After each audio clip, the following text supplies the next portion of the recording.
Watakapolia pindi jeneza lako linatoka, baba anatoka, mama anatoka, kaka anaondoka, ndio huyo kitoto kidogo. Lakini siku hiyo kitoto kitamuuliza mama, mama, mbona watu ni wengi? Mama, mbona watu wanalia? Kuna nini? Mama, tangu usiku sijamuona baba. Papa yuko wapi?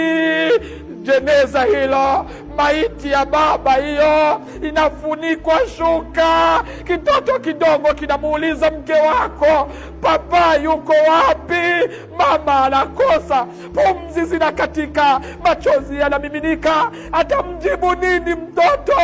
Anamwambia atakuja baba, atakuja. Anaamua kumdanganya. Ndiyo dunia hiyo, unaitafuta hiyo, unaikusanya hiyo, utaiacha. Ni wangapi matajiri waliondoka bila chochote? Wenye vyeo wanaondoka. Ndugu yangu, rudia kwa Allah subhanahu wa ta'ala. Ndugu yangu, itizame, kifo kitabadili CV yako. Nilikuwa nikija kwa shekhe, nauliza Sheikh Barwani yupo? Mke wake ananiambia ameenda Mahadi Kiange. Lakini siku itakatika pumzi yake, sitauliza Sheikh Barwani yupo. Mauti yanabadili CV ya mtu.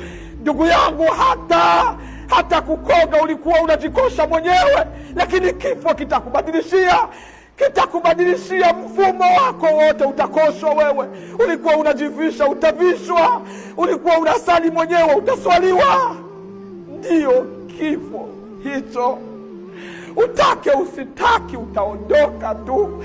Hii ni marhala baada ya dunia, utaelekea kwa Allah subhanahu wa ta'ala.